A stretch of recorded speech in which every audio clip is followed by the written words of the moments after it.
మరి మొన్న జరిగిన వేణుగోపాల స్వామి కళ్యాణోత్సవంలో అక్కడ జరిగిన సంఘటన అందరూ చూసాం.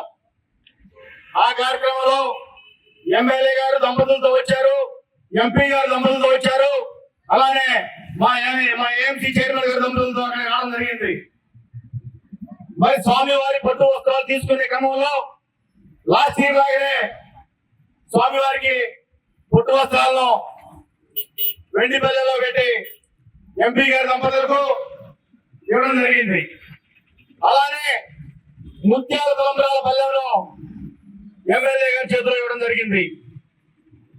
తను ముందే ఉన్న ఉద్దేశపూర్వకంగా ప్లాన్ చేసుకున్న ప్లాన్ లో భాగంగా ఆ తలంబ్రాలను వారి సతీమణి చేతిలో పెట్టి తన అనుయాయులను దగ్గర పిలిపించుకున్నాడు. మీరు కావాలంటే వీడియో చూసుకోండి.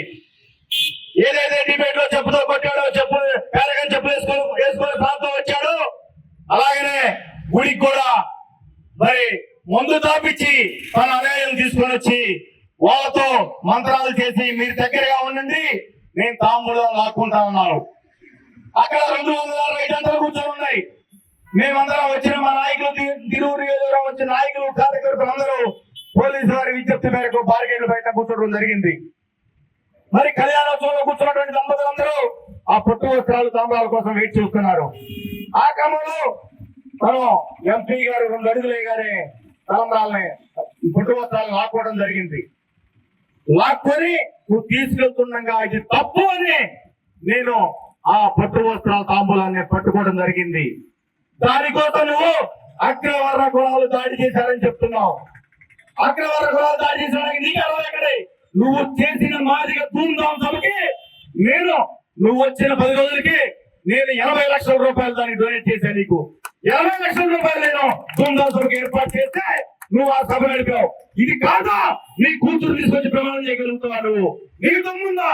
నెమలి వేణుగోపాల స్వామి టెంపుల్ దగ్గర నువ్వు ఇంకేదో వాట్సాప్ గ్రూపుల్లో దళితులు, అగ్రవర్ణాలు దళితుల మీద దాడి చేస్తామంటున్నావు.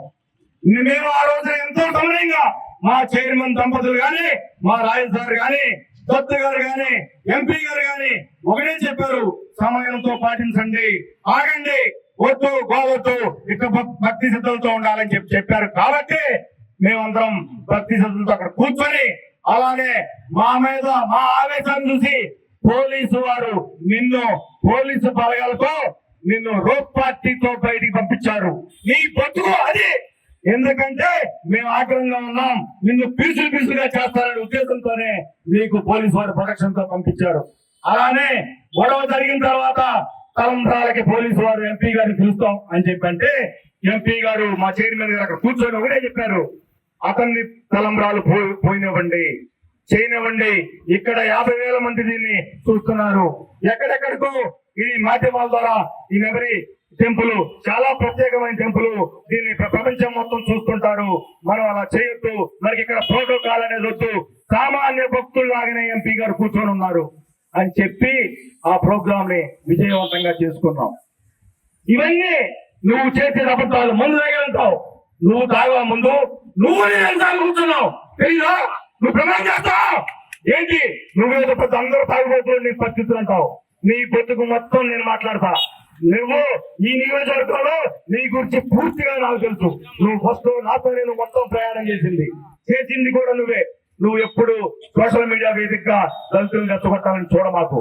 నీ మాదిరి ధూమ్ధాం సభ దగ్గర నుంచి మా మండలంలో జరిగిన ఏ సంఘటనకైనా మేము ఈ నియోజకవర్గంలో దళితులను కాపాడుకుంది మేము తెలుగుదేశం పార్టీ కుటుంబ సభ్యులం. తెలుగుదేశం పార్టీ ఎప్పుడు దళితుల్ని, దేవదత్త గారు నీకన్నా 3 సంవత్సరాల ముందు పార్టీ కష్టకాలంలో ఉంటే 5 సంవత్సరాలు మేము జగన్మోహన్ రెడ్డి మీద ఉద్యమం చేశాం.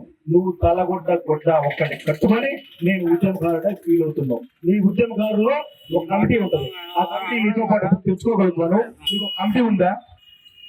నీకు ఉద్యమకారులు చెప్పుకుంటే తప్ప నీకు సపోర్టర్స్ ఉన్నారా? నీ బతుకు అది. నువ్వంతా ఫేస్బుక్ లో నువ్వు అబద్ధాలు చెప్పుకొని పంపుతుంది తప్ప రెండోది లేదు.